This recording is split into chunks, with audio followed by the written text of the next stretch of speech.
Welcome to FIPP Talk, Early Intervention Matters. Each episode brings you real stories, thoughtful conversations, and practical solutions that strengthen our partnerships with families and improve outcomes for young children. Because in early intervention, what we do matters, and how we do it matters more. Today, we're talking about natural learning environment practices. I've got with me today Maria Simcox and Kaitlin Porter, both practitioners at the Family, Infant, and Preschool program. Maria is an occupational therapist, and Kaitlin is a physical therapist.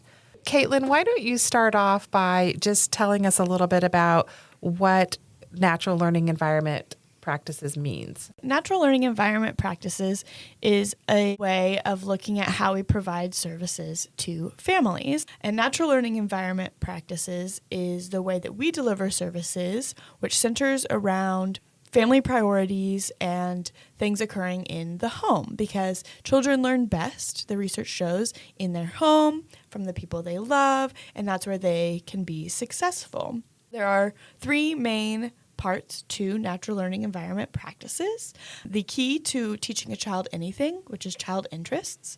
Parent responsiveness. Children really learn best from their parent, their caregiver, versus from me, the stranger who comes into their house for an hour a week. They learn best from those people they know, getting those parents involved and engaged in sessions, and natural occurring activities. When a child has a reason and a purpose to do things, it makes a lot more sense. And it's different than, as a physical therapist, I'm going to give a PT example. I can't really tell a child to do 10 squats. A 2-year-old is not really just going to do 10 squats, even though if I know that that's what they need to get stronger. We use their natural daily activities and the things that they think are fun to help them gain that strength in a functional, fun way and learn throughout their day. It sounds a lot like how we've always known that children are learning all day long as they are doing their activities. I mean, any parent who you ask knows that children learn some of their most important skills right at home with their parents while they're doing the things they normally do. That's where children learn how to get dressed and stand on one foot while they take their pants off, or coordinate themselves to sit down and stand up, and, you know, all of those little things that kids do throughout the day. And it sounds a lot like it's very well aligned with what we've always known. Yeah, which is why it works so well. Early intervention with natural learning environment practices in the home or in the community really exactly does that. It aligns with everything we know about child learning to support the whole family and their priorities. Actually, early intervention, it's the law. It's in the Individuals with Disabilities Education Act. Quoting here, it says, early intervention, Part C focuses on training family members to provide the interventions and support their child needs in the child's natural environment, i.e. at home or in the community setting. I have been in early intervention now for almost 25 years. I remember when I first came into early intervention, natural learning environment practices was brand new. It had only been really in the public eye for maybe a year, 2 years, and almost nobody was doing it. There were a few pockets that were really pushing it out, but it was really hard to find anybody who was doing it reliably or what we would call with fidelity.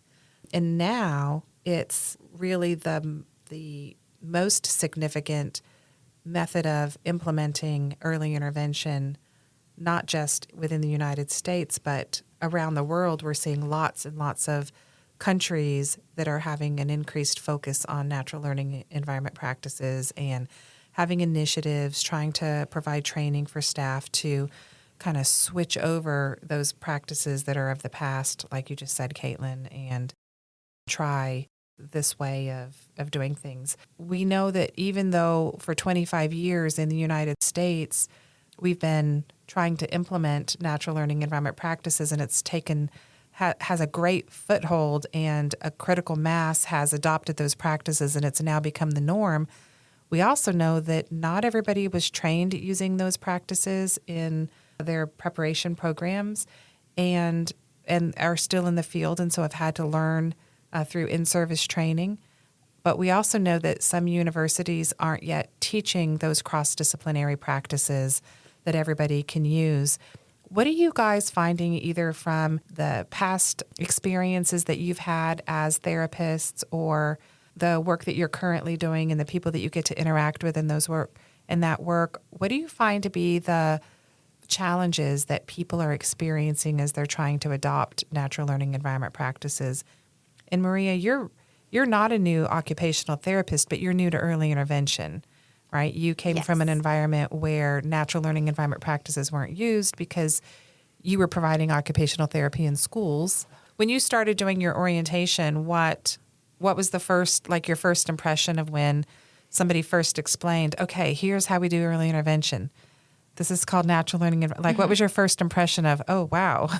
My first impression was actually everybody is doing occupational therapy here. Oh. This is so cool because this is what you learn in grad school as an occupational therapist. I went to University of Pittsburgh, and that was always the focus, is that we need to make sure that we are providing therapy in the most natural kind of way that we can. And there's a huge emphasis on the environment and making sure that you are providing therapy for across the age span in relation to people's interests and things that are meaningful to them, and embedding your work in natural patterns and routines. For me, coming from that background of knowledge of occupational therapy, it all clicked. It all made sense. And I realized what contrived environments I had been working in and how that had become the norm.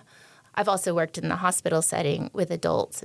Kind of similar thing. It's very, it has to be institutionalized kind of by the nature of it, but trying to work into the day, what are the normal things that you would need to get done if you weren't in the hospital? Helping people get to the sink to brush their teeth. Coming here, it just felt like, oh, of course this is what we're doing. It was delightful and wonderful, and I see how it's so much more effective. I remember very distinctly having that conversation with Maria, and it was such a refreshing response to hear from somebody new, because normally you get lots of more questions from people who are like, but it's harder, or but it takes more effort, and but it's maybe not as billable. It is billable. But, the people will have those reservations. Right. And it was really refreshing to have that conversation with Maria and her go, yeah, this makes perfect sense. And I think it's interesting, like you brought up, like being in the hospital setting. And it's funny because when you're in those settings that are not natural, you're always trying to replicate what is natural. Mm-hmm. I distinctly remember I did a rotation in pediatrics in a clinic, and we would ask, okay, what does the setup look like at home? And then we'd use what we had in the clinic to try to replicate what it was like at home, which is interesting and counterproductive because if we were just at the home, we could just have practiced it the way that it needs to go, and it makes so much more sense. But you see that in like the hospital or rehab as well. You have, they invent all sorts of rehab devices to try to mimic what it's like to do it at home, which is really interesting to think about, where if we just go to their home and do it, then it's just there. And people think, oh, but if you don't take equipment with you, you have to be creative. Yes, but in a different way, because you're still having to be creative if you're trying to replicate what was happening at home. If you're not bringing your equipment, it's also worth thinking that you're not the person creating. You're using a routine that the family has, not trying to create a meaningful routine without equipment. Routines that families have are their meaningful routines. That's what a meaningful routine is. It's not meaningful because you said it was therapeutic.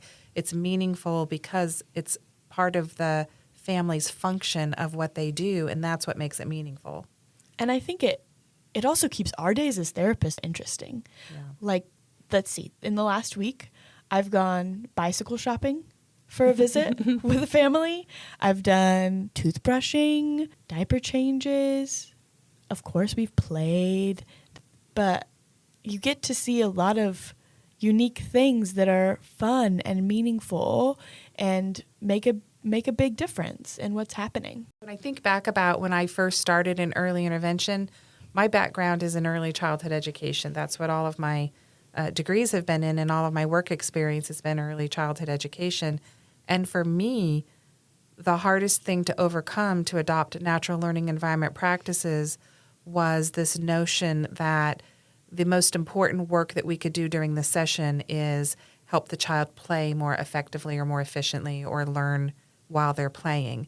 Because as early childhood teachers, it's embedded in our thinking that children's play is their work and that is where the learning happens and the best learning happens. Children get into a state of flow while they're playing. They're fully engaged. There's all, and there's all these strategies that we can use while they're playing. And as an educator, it was really hard for me to get over if my job is not to play with a child, and that's what my specialty is, that's what I'm well trained in how to do, then what, right? Then what is my job? It really took a lot for me to get past that play, although it's a functional activity for a child and an enjoyable activity for a child, is not the only context in which learning happens. I had to understand fully and have my own set of experiences to reflect on as a parent and understand that what happens in between the sessions, in a lot of ways, is more important than what happens during the session.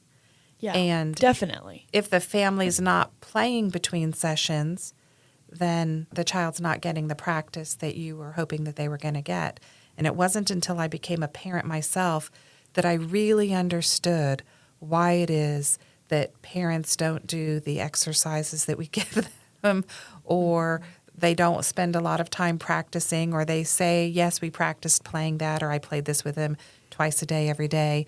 And I realized how ridiculous that is to a busy parent, that I should carve out time to play this thing when there are tons of other things that I played with my child. And we didn't have time to play because we were busy going places, and we had to do grocery shopping, and we had to take a bath, and he was a very busy and messy child. And we had to do lots of outfit changes and lots of cleanup and all of those things. And then I really got that those moments were times when I could be practicing the strategies that families get taught in early intervention, that my between visit time could be as productive as possible. And my child was in early intervention, and so I got to experience it on that side. And it wasn't until I had that parent experience that I really understood what the goal was for early intervention providers. Yeah. And I think in the 6 months that I've been in early intervention now, it's been really eye-opening to me that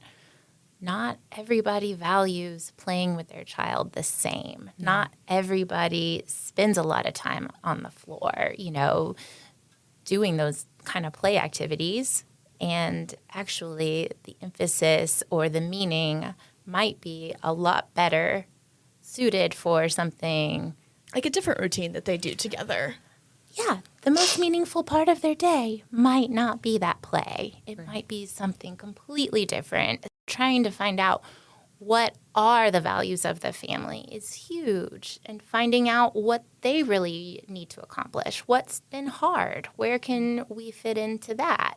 The good advice that I got during the time when I was coming up into early intervention was my job as the early interventionist is to make sure that the parents or caregivers are prepared for what's going to happen when I'm not there, the time in between the visits. And that helps me think about how am I going to spend my time during the visit to make sure that this parent feels capable and confident to be responsive to their child, to use responsive parenting strategies, to be able to be patient and to be able to, use all of the professional strategies that we learn to use when we're being paid to interact with children.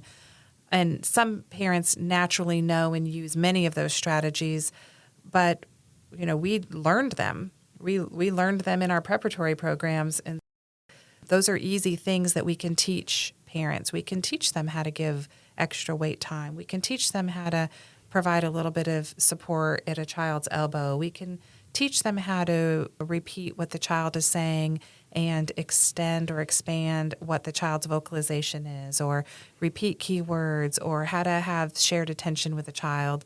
we can teach parents how to do those things. And when we do, then the child gets the experience of those therapeutic interactions throughout the day.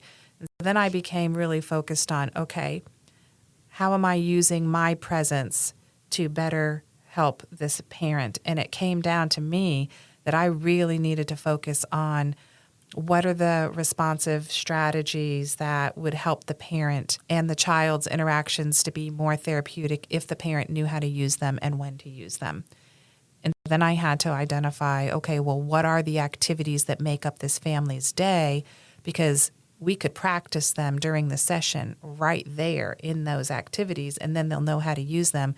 They won't have to translate them or generalize them to a new.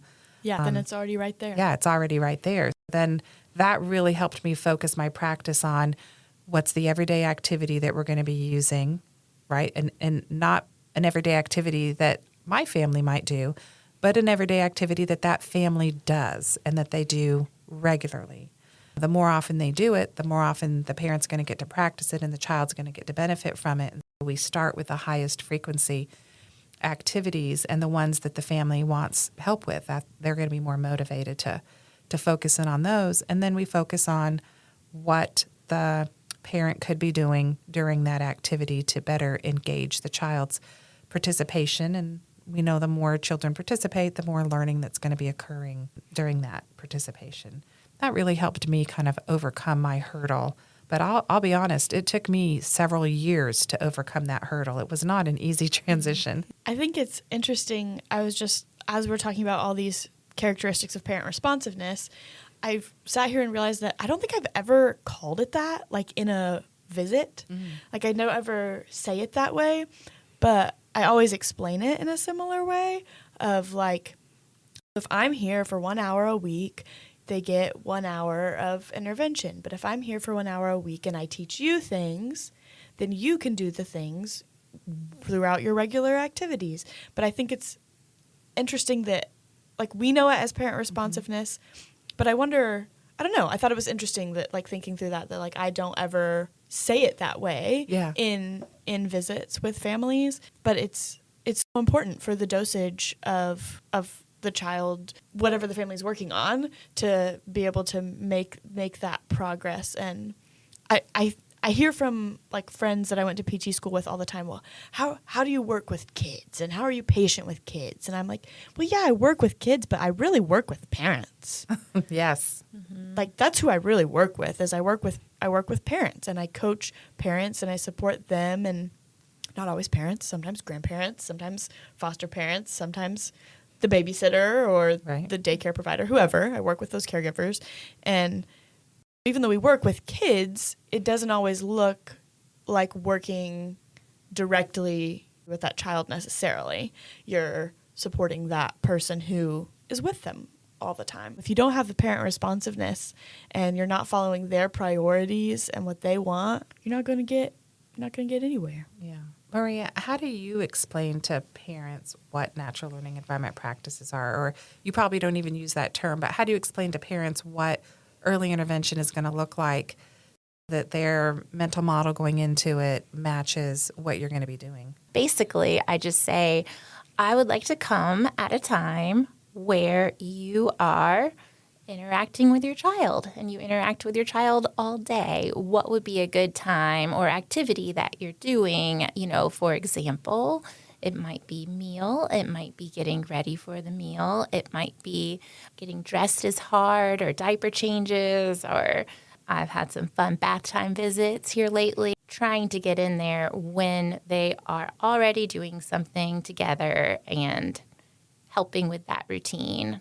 I am going to be talking with you, the parent. I am going to be mostly focused on helping you to discover for yourself, and I can provide ideas and to be there alongside you. Let's work this out. Let's figure out what could work to problem solve whatever that routine is that's hard. Maria, give us an example of what that might look like with an actual family. Kind of paint us a picture. Last week I went to this visit, and the mother had just redone the child's room. and was very excited about it and had one of those little preschool-sized shelves, the ones that have all the little bins that are very fun for organizing and keeping things nice and neat. However, the child saw that as, oh, wow, this is going to be fun to dump out all of these things. And so she was finding herself very frustrated. And this was a slight theme we'd had for a few weeks, that she really wanted him to start helping to clean up. We talked about it. We talked about the bins, going into the bedroom, and talked about like, okay, well, what do you want this to look like? Well, I want him to play with the toys and then help put them away. Of course, the very first thing that he did going in, he remembered that those toys were in there, and he just started dumping all the cars mixed with the little box of all the collected McDonald's toys with the Legos. You could see the anxiety in this mother going higher and higher because she knew she was going to be the one who was going to have to do all the cleaning up after all this. We talked about, what we were doing, how we could play with the toys, different ways that we could extend the play or model other types of things he could do just with one toy or, for a little while. And then I thought, well, what about if we just try something real quick? What is he showing us that he really is into doing right now? What is his interest?